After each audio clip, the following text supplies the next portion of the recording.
தி rogue மற்றும் தினசேவல் இணைந்து நடத்திய கருத்து கணிப்பு. தமிழகத்தில் ஆட்சியை பிடிக்கப் போவது யார்?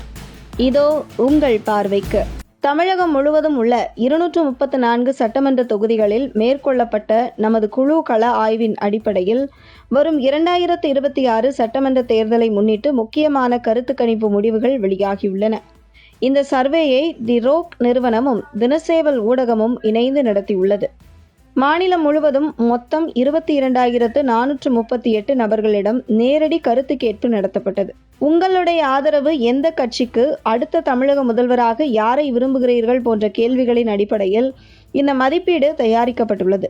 சீட் கணிப்புப்படி அதிமுக என்டிஏ கூட்டணி 158 முதல் 173 தொகுதிகள் வரை கைப்பற்றும் என்றும், திமுக கூட்டணி 56 முதல் 73 தொகுதிகள் கைப்பற்றும் என்றும், தமிழக வெற்றிக் கழகம் 4 முதல் 10 தொகுதிகள் கைப்பற்றும் என்றும், நாம் தமிழர் கட்சி 0 முதல் 1 தொகுதி கைப்பற்றும் என்றும் தெரிகிறது. வாக்கு சதவீத கணிப்புப்படி அதிமுக என்டிஏ கூட்டணி 40% முதல் 46% வரையும், திமுக கூட்டணி 36% முதல் 42% வரையும், தமிழக வெற்றிக் கழகம் 15% முதல் 21% வரையும், நாம் தமிழர் கட்சி 3% முதல் 7% வரையும் பெறும் என தெரிகிறது. இந்த கருத்து கணிப்பில் வெளிவந்த முக்கியமான தகவல்கள் அடிப்படையில் திமுகவுக்கு எதிரான ஓட்டுகள் பெரும்பாலும் அதிமுக கூட்டணிக்கே திரண்டு வருகின்றன.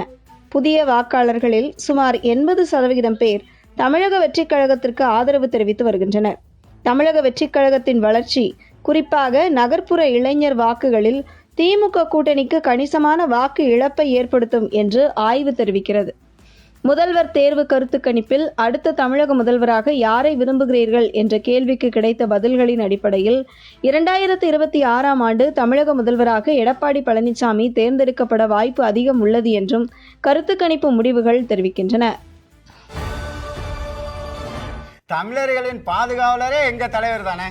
2009 1.5 லட்சம் ஈழத்தமிழர்கள் படுகொலை செய்யப்பட்ட போது இங்க ஆட்சியில் இருந்த நீங்க யாருக்கு எதிராக 3 மணி நேரம் உண்ணாவிரதம் இருந்தீங்க சார்? காங்கிரஸ். அப்பவும் சரி இப்பவும் சரி, உங்க கூடவே கூட்டணியில் இருக்கிறது யாரு? காங்கிரஸ். திரும்ப திரும்ப பேசுற நீ, திரும்ப பேசுற.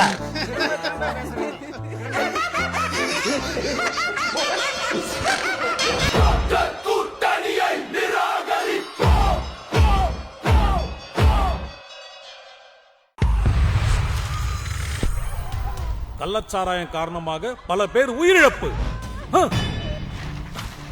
கஞ்சா, டாஸ்மாக் ஊழல்.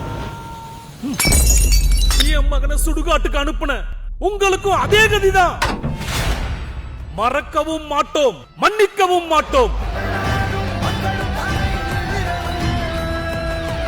மாற்றம் வேண்டும், அதற்கு பிஜேபி தான் வேண்டும்.